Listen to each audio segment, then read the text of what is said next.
It is always good to involve God. For through involving God, it gives you wisdom. It is important to involve God. Proverbs 3:6. Seek his will in all that you do, and he will show you which path to take. It is always good to involve God. For through involving him, it gives you wisdom.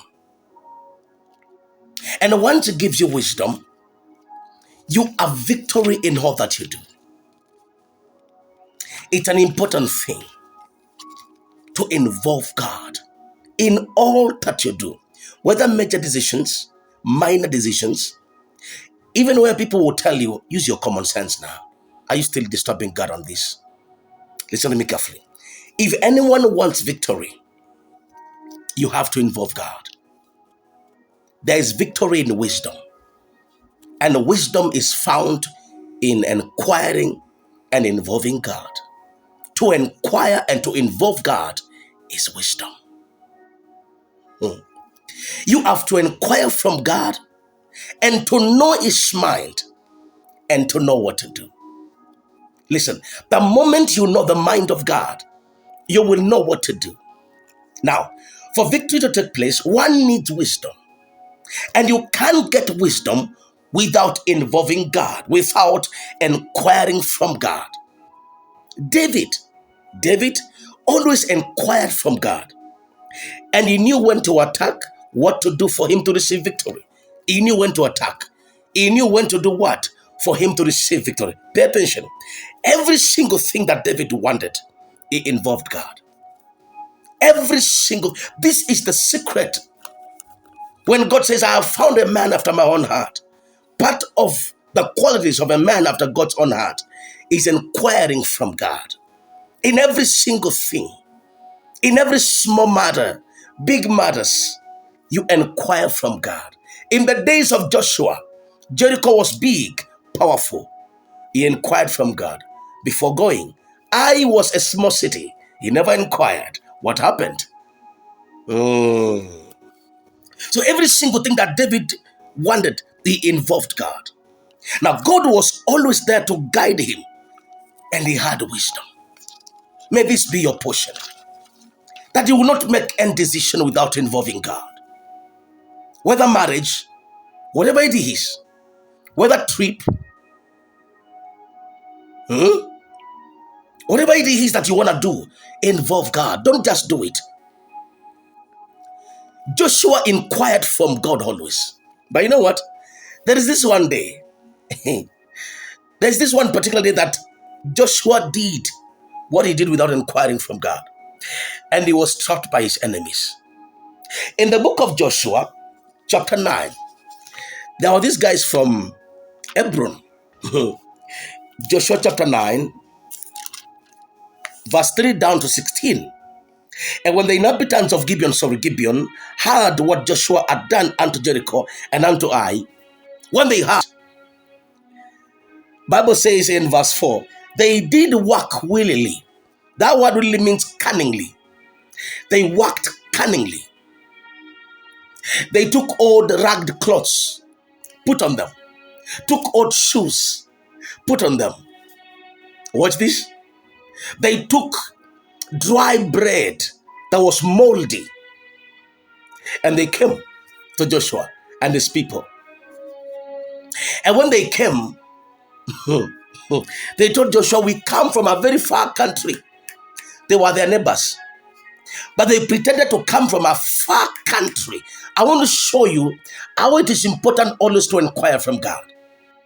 Joshua always inquired, apart from this particular case. He didn't inquire, he didn't know the mind and the counsel of God. He went ahead. So these guys wanted to make a treaty that he will not kill us. And it's very amazing. When they came, they said, we have heard about what your God has done. And we have come to honor the name of your God. They will come and tell you, you are doing well. We've heard that how God is how God is together with you. Not every door that opens, you walk into it. Not every invitation that you receive, you go. You inquire first. You get the wisdom of God. Should I go? Should I not go? Father, what is your will concerning this? So these guys come and they do will with Joshua. And they convince Joshua to get into a league, a treaty, a covenant that they will not touch them. They cannot kill them. They can't fight them. And verse 14, let me start from verse. Look at what it says in verse 12. This our bread we took hot for our provision out of our houses on the day we came forth to go unto you. But now behold, it is dry, it is moldy. They did it on purpose. They took dry bread that was moldy, that had molds in it. And they came to lie that we took it hot from the oven. These clothes, they were okay, they were fine, they were new. The shoes were new, but now they're ragged. The wine bottles are now broken, they are old.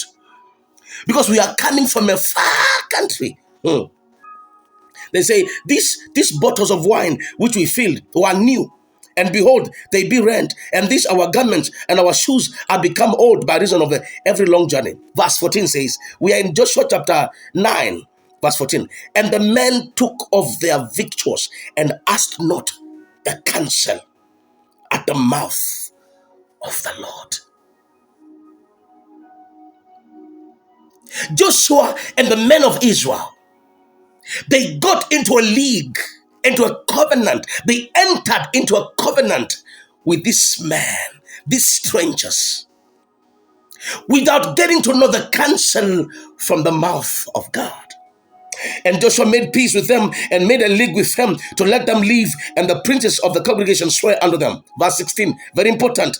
It came to pass at the end of 3 days, only 3 days, after around 3 days, 3 days after they had made a league with them, that they heard that they were their neighbors. Now you have made a league, you can't kill them, you can't touch them. And now you know they are your neighbors. They just came from neighboring, they were their neighbors. But they pretended to come from far. Listen to this one. It doesn't matter who comes your way, you have to involve God. Even if they look very genuine, I like the word very. Even if they look very genuine, it's God who knows the hearts of men. Have you ever been scammed and then realized later I was scammed? But the one who scammed you was very smart to scam you. The devil is very cunning. He will deal willingly with you. Listen to me carefully. Even if they look very genuine, it's God who knows the hearts of men. Inquire from God. Don't be sold that car without inquiring from God. Did you hear what I said? Yes, inquire from God. In the book of Jeremiah, let me tell you, it is God who knows the hearts of people. Jeremiah chapter 17, Bible says, Jeremiah 17 and verse 9. Let me read. It says, the heart is deceitful above all things and desperately wicked. Who can know it? People will look very genuine before you when they are talking, when they are speaking and conversing with you. They may look very genuine, but even when they look, take time, inquire from God. Take time, seek the mind of God. Take time and pray. Involve God. Don't make any decision. It's only by involving God that you get wisdom. Only by involving God that you get wisdom. Don't take your money from the account. Invest in this project without getting the mind of God. Don't make any decision, whether great or small, big or small, without involving God. Don't just do it. Man was not meant to be self-sufficient. Man is meant to be God-sufficient. Inquire from him. Get to know the mind of God. What is the mind of God concerning that issue?